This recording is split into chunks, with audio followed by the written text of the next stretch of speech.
All right, do something a little different. We're going to talk about gear. So this is one of my personal experiments with Alice gear and East German surplus, because both Alice and East German surplus is still relatively inexpensive. And yeah, I think if you can get a full Alice setup for like 50 to 70 bucks off of eBay, cheaper sometimes, 40 bucks, I've seen full Alice setups. And then the biggest thing for me is that Alice magazine, all the M16 magazine carriers, they're not made for like AK mags. They're too thin. You can maybe squish in a couple 20 rounders into each one of them, 20 round AK mags, but it's a little janky. So I was like, okay, what's a dedicated Kalashnikov magazine pouch? And so I started looking around for surplus magazine pouches, and surplus magazine pouches are like 12, 15 bucks pop. And some of the cooler ones and the cooler camouflage pattern, in my personal opinion, is this East German raindrop camo. And so the East Germans, I believe, did have an LBE system that was, with this little backpack right here.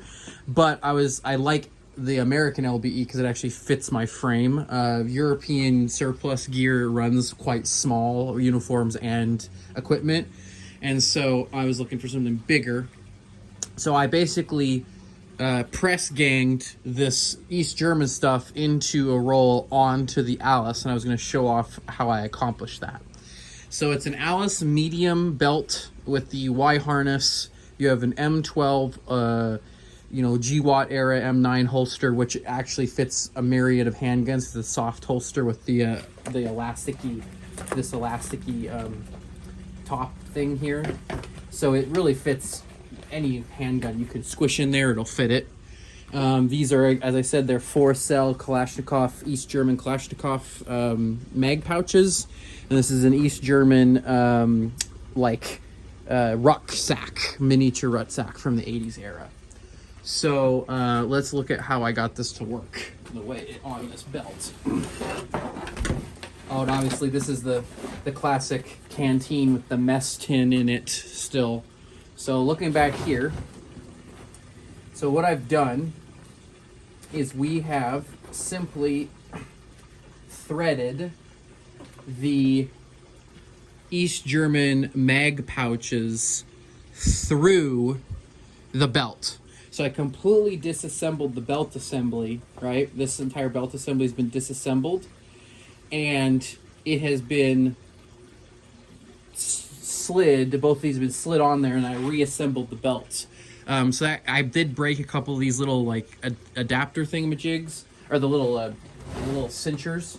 So I broke a couple of those. So I had to buy another belt to get parts. I also got this clip style latching clip, which I like a little bit more than the brass old school brass ones. That's just literally like a loop with a thing that just does this, and so that it also adds a little length, because this medium Alice belt is being stretched to its capacity limits on this. Obviously, when the system is on your body, it's not as scrunched. All this stuff isn't as scrunched up because it has more room to move once that belt is in like a curved shape around your waist. But what we've done, so those are looped into the belt itself, so they're not coming off of there ever, unless you take the belt apart again. And then the East German rucksack is actually been modified further because of the there's pieces of the webbing gear that's made out of this stuff right here off of the other piece of Alice. I cut the Alice webbing off of some utility pouches. The little utility pouches you put your headphones in or your med kit in. I had several of those. I wasn't going to use them for anything, so I cut the backs off of them for the Alice webbing, and I E6000 fabric glued and riveted on, because I couldn't get a sewing machine into this bag, the Alice webbing, so that it would interface with the gear on this belt with this pack. So that's a permanent, modification of this rucksack. But it's pretty fun. I'll get a clip of it on my body so you guys can actually see it. like sit on me, and I have room in between the other mag pouch, in between this mag pouch and this, for another canteen. So I believe I'll get at least two 4-quart, I think those are 4-quart water jugs, water canteens. So I'll have 8 quarts of water, the rucksack, and the 8 magazines plus one of the gun. That's 9 mags. And then you could, if you wanted to, run an Alice mag holster, or any type of magazine holder of any kind. You could do a USG, like taco mags or mag holders, or whatever it is for handgun, if you want to do a handgun. I don't know if I'd actually, this is just on there because I had it. I don't know if I'd actually leave a handgun on my LBE. Handguns in a non-concealed carry role, to me, are a little, not useless, but just like extra weight. And do you really need the extra weight when you could have 3 extra rifle mags? Up to you. Handgun pistol mags or 3 extra rifle mags. That's a personal decision. But I'm gonna get some footage of me wearing this, and then we'll move on from there.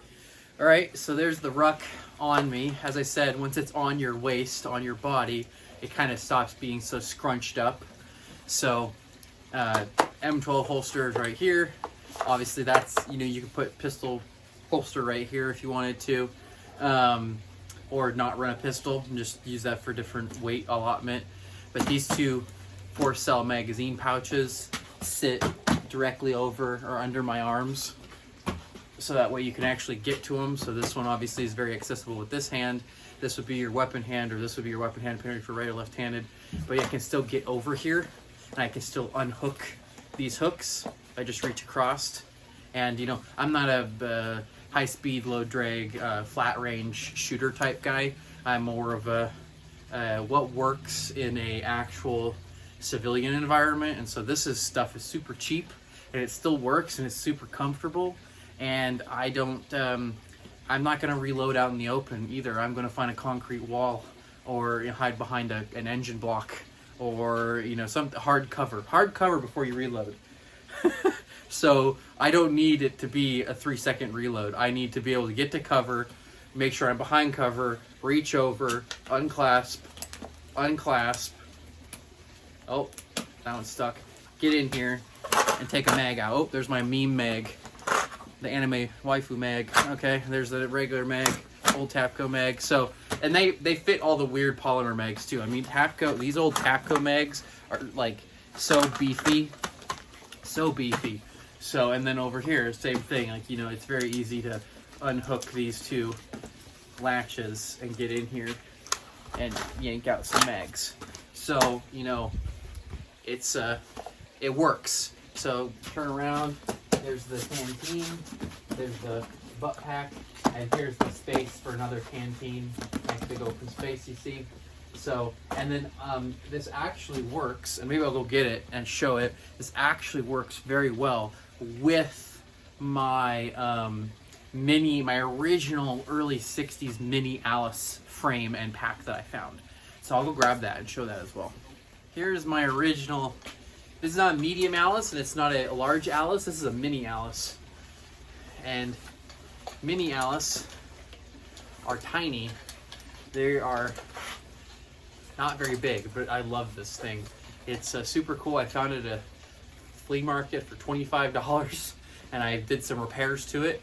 And I've carried it around Europe and other places. I've taken it on a lot of trips, and it's been a great back. Alice frame, original Alice frame, and original straps and everything. These are all things I could probably upgrade to make it more comfortable. But so far, there it is. The back support is at my lower back, and if I turn around, you can see it sits well above that East German butt pack. So you have room here for a bedroll. You can still get into this pack. It was full of stuff, and it sits. It plays very nice. I mean, it's meant to, right? It's designed to play nice with this gear and how it hangs off your body. So anyway, it's super cool. I figured I'd just show it because I've had some people on my Instagram ask me what this is all about. So take some photos of it. So Yeah, so I love this stuff. It's cool and it's cheap too. I mean, this whole setup right here probably cost me under $150. So for this setup is under 150 bucks. So, and it works great. So, yeah, thanks for watching, and go experiment with old surplus stuff. A lot of it is still quite viable and very inexpensive and affordable, which is kind of, I think, a good thing. Don't overspend.